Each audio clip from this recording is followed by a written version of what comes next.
Based on vote and popular demand, we've got a webinar coming up this Friday on how to handle false accusations. And since that time, at least 3 questions regarding false accusations have come into the Modern Divorce Support Group. Here's one from yesterday. Okay, I need some advice. My significant other is in the middle of going to court with his ex for 50-50 custody and sole decision-making. The problem is that her behavior has become more and more erratic over time, showing up to my house in the middle of the night, calling the cops every time he has the child, prior to the temporary orders being in place, and then taking the child back, making false accusations about me harming the child, placing tracking devices on our vehicles, threatening to call CPS, and more. She recently has been placing restraining orders against me for her and the child to prevent Dad from seeing the child outside of her rules and her stipulations. And then she drops these orders of protection a few days later after I've been served. She just recently tried to get one again, even though I have already proved all of these claims are false. I requested for it to stay on in hopes that it will make her stop and think before acting. Their child was removed from this order of protection at my request because she showed no proof that I have done any harm to the child. She only allows Dad to see the child, who's 9 months old, so I'm going to call her the baby. She only allows Dad to see the baby if he's at his grandmother's house, which has dog poop and urine everywhere, including on the bed, and he and the baby would have to sleep on. And if he opens all options of communication during the time that he has the baby. They only talk through email because of how high conflict it is. He was able to get a temporary order, but the judge allowed it on her terms and stipulations and reamed him for being grateful for any time he's allowed with the baby. He even allowed Mom to request that he has to stay at Grandma's while the child is in his care. What can we do? Do we request a new judge? It's so infuriating that this is all because she doesn't like me.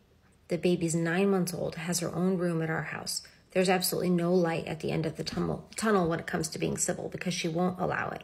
We're worried at this point she'll claim abuse or even worse to keep him away from her. My name is Billy Tarasio. I'm a family law attorney and I own Modern Law in Arizona and Win Without Law School. This person is right to be worried that the claims will just keep ratcheting up. I have seen it in my own practice, and in the most horrific case that I worked on, or one of the most horrific cases I worked on, Mom was making false accusations against my client, Dad. And when we finally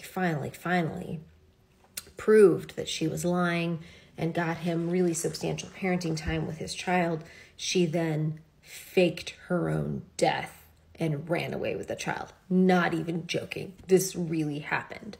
So now that Dad has full custody of that child, his new wife has adopted that child that was a baby when we went through that divorce, and that mother has had her rights terminated. So this is a game that she is playing. Mom is playing a game of false accusations. And the end of the tunnel, if she continues to ratchet it up, is just what I described. Mom will lose custody. Making false accusations is a dangerous, dangerous claim. But you have to prove that Mom is doing it. And it's going to take some time. So maybe you didn't do it at a temporary orders hearing. So this mom was unable, this dad and Dad's new girlfriend were unable to prove that Mom was lying at a temporary orders hearing. That makes sense.